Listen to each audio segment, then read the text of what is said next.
Assalamualaikum warahmatullahi wabarakatuh.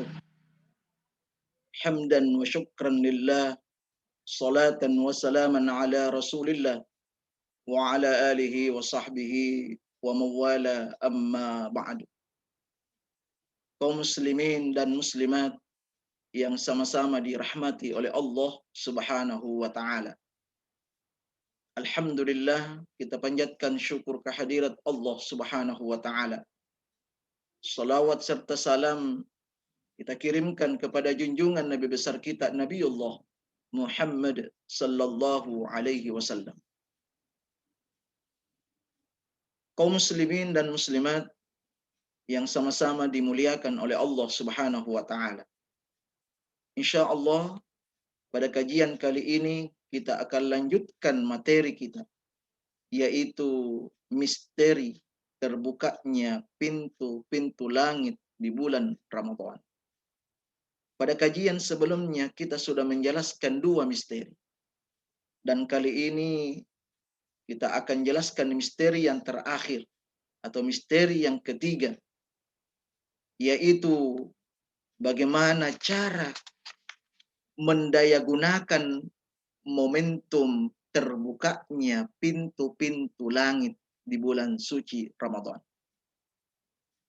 Tentu ini adalah kesempatan bagi kita di mana Allah Subhanahu wa taala dengan kekuasaannya dan dalam waktu yang tertentu membuka pintu-pintu langit ini khususnya bagi kita orang-orang yang berpuasa di bulan suci Ramadan sebagai bentuk kemuliaan untuk mereka. Kemuliaan untuk kita yang sedang berpuasa di bulan Ramadan. Nah, momentum apa? Apa yang kita lakukan? Pertama, tentu hendaknya kita melipat gandakan seluruh amal kebaikan di bulan Ramadan. Lipat gandakan untuk kita lakukan. Misalnya ada satu perbuatan, mungkin cuma satu saja, maka cukupkan dua minimal. Ya, lebih bagus lebih dari itu. Sebagai contoh, ketika kita sholat, hanya sebatas sholat fardu saja. Jarang kita sholat sunnah. Maka selama Ramadan, momentum terbukanya pintu langit ini, maka mari maksimalkan kita untuk melaksanakan sholat sunnah. Kalau perlu ambil semua sholat sunnat yang mengikuti sholat wajib. Atau disebut dengan sholat rawatib. 2 rakaat sebelum duhur, 2 rakaat setelah duhur, 2 rakaat sebelum asar yang termasuk gairu muakkad. Ambil semua. 2 rakaat sebelum maghrib, 2 rakaat setelah maghrib, 2 rakaat sebelum isya, 2 rakaat setelah isya. Kemudian 2 rakaat sebelum subuh. Ya. Apakah itu salat rawatib muakkad maupun gairu muakkad. Kemudian salat duhanya, salat tahajudnya, itu contoh lipat gandakan amal kebaikan selama Ramadan. Demikian pula amal soleh yang lain, baca Qur'annya yang tadinya mungkin tidak terlalu banyak kita baca, tingkatkan. Demikian pula sedekah kita tingkatkan. Jadi peluang apa saja untuk kita bisa berbuat baik, lakukan dan tingkatkan. Ini momentum. Allah membuka pintu langit hanya di bulan Ramadan. Setelah selesai Ramadan, Allah kembali menutup pintu langit sebagai bentuk kemuliaan Ramadan. Kemudian yang kedua, perbanyak berdoa kepada Allah Subhanahu wa taala. Sebelumnya saya sudah sampaikan di antara hikmah terbukanya pintu langit, Allah Subhanahu wa taala akan menerima dengan cepat permohonan kita. Allah akan ijabah dengan secepat-cepatnya, itu karena langit terbuka. Itu karena langit terbuka. Jadi berdoa apa saja. Apakah itu untuk kepentingan dunia kita maupun untuk kepentingan akhirat kita. Karena memang Allah ajarkan doa. Rabbana atina fid dunya hasanah wa fil akhirati hasanah wa qina adzabannar. Jadi tidak salah kalau kita minta dunia dan juga minta akhirat. Dan yang paling penting kebanyakan akhir yang kita minta kepada Allah Subhanahu wa taala. Inilah momentumnya. Memang betul banyak waktu-waktu tempat-tempat diijabah doa, tapi bulan Ramadan punya nilai khusus bagi kita orang-orang yang berpuasa. Saya katakan tadi bahwa ini adalah satu bukti penghormatan Allah kepada orang-orang yang berpuasa di bulan Ramadan, yaitu diijabah doanya oleh Allah Subhanahu wa taala. Seperti yang ditegaskan dalam hadis yang diriwayatkan oleh Imam Ahmad, salasatun la turaddu du'a'uhum da'watuhum, ada 3 golongan yang tidak tertolak doanya. Salah satu di antaranya adalah orang yang berpuasa. Subhanallah. Bahkan dikatakan ya bahwa doanya akan dinaikkan ya, di atas langit dan dibukakan untuknya. Dan Allah Subhanahu wa taala berfirman. Ya, apa kata Allah? Demi kemuliaan aku pasti menolongnya meski setelah beberapa waktu. Jadi ketika dalam doa kita minta tolong kepada Allah Subhanahu wa taala, sekalipun mungkin itu tertunda pertolongan Allah, tapi Allah berjanji Allah akan tolong. Tertundanya pertolongan Allah misalnya bukan karena Allah tidak terima, Allah terima, tapi momennya yang tepat. Itulah sehingga Allah menjeda waktu diwujudkannya apa yang kita minta kepada Allah Subhanahu wa taala. Kemudian momen yang ketiga, selama terbukanya pintu-pintu langit di bulan suci Ramadan, yaitu tidak menutup pintu-pintu langit dengan perbuatan kita. Timbul pertanyaan, apakah memang kita mampu menutup pintu langit sementara Allah sudah membukanya selebar-lebarnya selama bulan suci Ramadan ini? Maka tentu jawabannya, kita ini tidak ada daya dan upaya. Sedikit pun tidak ada kekuatan, tidak ada kekuasaan untuk menutup pintu langit yang sudah dibuka oleh Allah di bulan Ramadan ini. Akan tetapi, besar kemungkinan pintu langit ini tertutup untuk kita. Betul, pintu langit tetap terbuka, tapi tertutup untuk kita. Nah, tertutupnya langit untuk kita ini ya, diingatkan oleh para ulama sebagai momentum terbukanya pintu langit. Jangan sampai kita menutupnya untuk diri kita. Ada beberapa hadis yang menjelaskan masalah ini. Di antaranya bahwa orang yang menutup pintu langit dirinya yaitu orang-orang yang tidak menyempurnakan syarat rukun wudhu dan sholat. Artinya ketika dia sholat, ketika dia wudhu, sholat, hanya seadanya saja. Banyak hal-hal yang ditinggalkan sebagai hal yang menyempurnakan sholat dan wudhu. Hal ini kita bisa lihat sebuah hadis yang diriwayatkan oleh Imam At-Tabrani. Disebutkan bahwa Rasulullah Sallallahu Alaihi Wasallam bersabda, "Idza tawadda'a al-'abdu fa ahsana al-wudu'a." Apabila ada seorang hamba berwudu lalu dia sempurnakan wudunya, dia perbaiki wudunya, summa qama ila sholati, lalu dia melaksanakan salat, fa atamma ruku'aha wa sujudaha wal qira'ata fiha. Lalu dia sempurnakan rukuknya, dia sempurnakan sujudnya, dan demikian pula dia sempurnakan bacaan-bacaan yang dia baca di dalam salat. Qalat, Lalu salat itu berdoa untuknya. Hafizakallahu kama hafiztani. Semoga Allah menjagamu, memeliharamu sebagaimana engkau telah menjaga saya. Subhanallah. Jadi salat mendoakan kebaikan untuk kita agar kita dijaga oleh Allah Subhanahu wa taala. Summa us'ida biha ila samai. Lalu salat itu dinaikkan ke langit. Walaha dhau'un, sementara salat itu bersinar terang. Wa futihat laha abwabus samai, dan dibukakan pintu langit untuknya. Subhanallah.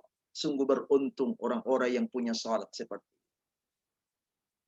Akan tetapi sebaliknya kata Nabi, wa idza lam yuhsinil 'abdul wudu'a, apabila ada seorang hamba berwudu tetapi tidak memperbaiki wudunya, tidak menyempurnakan wudunya, walam yutimmar ruku'a was sujuda wal qira'ata fiha, dan dia juga tidak menyempurnakan rukuknya, tidak menyempurnakan sujudnya, dan juga tidak memperbaiki dan menyempurnakan bacaan-bacaan salatnya.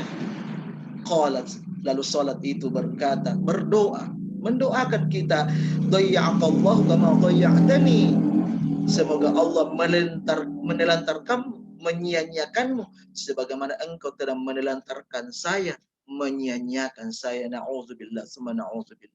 Kita didoakan jelek oleh salat. Summa us'ida ila samai, kemudian salat itu dinaikkan ke langit. Wa 'alaiha zulmatun, sementara keadaan salat itu sangat gelap gulita. Wa gullikat abwabus sama, kemudian pintu langit ditutup. Summa tulaffu kama yulaffu thawbul khaliq fayadribu biha wajahu sahibiha. Kemudian salat itu yang tidak bisa tembus karena langit ditutup, itu digulung seperti sebagaimana pakaian yang lusuh digulung, lalu dipukulkan ke muka orang yang punya salat itu. Na'udzubillah, summa na'udzubillah. Ini adalah sebuah penghinaan sesungguhnya. Harusnya salat itu sudah diterima, akan tetapi justru dipukulkan kembali ke wajah kita. Ini karena apa? Karena wudu dan salatnya tidak sempurna. Oleh karena itu, mari tetap kita jaga terbukanya pintu langit. Ketika wudu, perbaiki wudunya dengan baik. Ketika salatlah dengan baik. Kalau belum tahu bagaimana cara wudu yang baik, bagaimana cara salat yang baik, tanya kepada para ahlinya, para ustaz, para kiai. Kemudian yang kedua, yang bisa menutup pintu langit untuk diri kita, yaitu memutuskan hubungan silaturrahim. Oleh karena itu, bagi kita yang sedang berpuasa di bulan suci Ramadan, hendaknya menjaga ini. Jangan sampai seluruh amalan kita ditolak oleh Allah, ditutupkan pintu langit sehingga tidak sampai kepada Allah Subhanahu wa taala gara-gara kita memutuskan silaturrahim. Dalam sebuah hadis disebutkan, ansyudullaha qati'ar rahim illa ma qama 'anna. Aku bersumpah dengan nama Allah, kata Nabi, agar orang yang telah memutuskan silaturahim itu segera pergi meninggalkan kami. Artinya apa? Bahwa Nabi Shallallahu Alaihi Wasallam tidak suka berteman dengan orang-orang yang suka memutuskan silaturahim. Nabi sesungguhnya mengusir, tapi dengan kata-kata saya tidak. Jadi jadi Nabi hanya sekedar bersumpah dengan mengatakan, ya lebih bagus orang-orang yang suka memutuskan silaturahim ini tidak bersama kita. Artinya Nabi itu mengusirnya dengan halus. Kenapa? Kenapa Rasulullah Shallallahu Alaihi Wasallam tidak mau bersama dengan orang-orang yang suka memutuskan silaturahim? Ya, fa inna nuridu an nad'u rabbana wa abwabus samai murtajatun duna qati'a rahimin.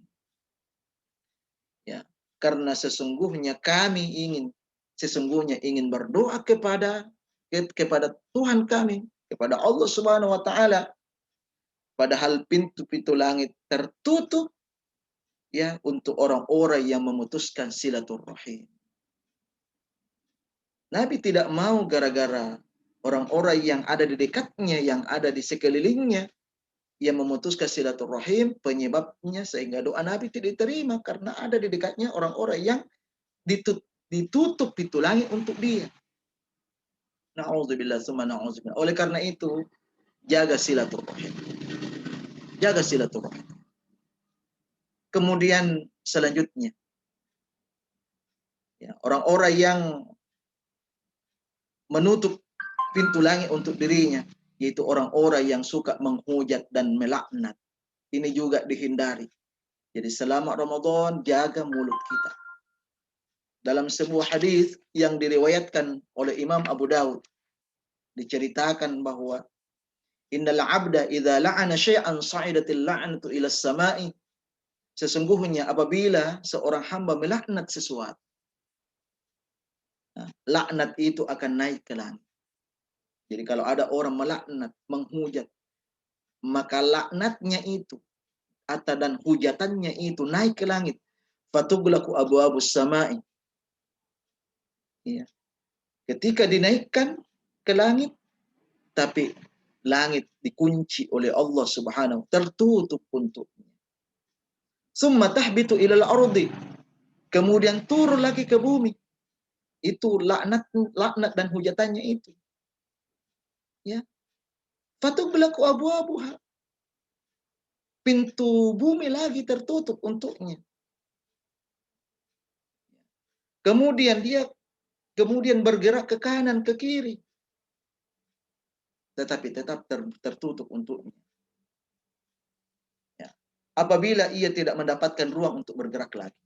Tidak diterima di langit, tidak diterima di bumi, tidak diterima samping, kiri, kanan, depan, belakang. Tidak ada ruang untuk bergerak.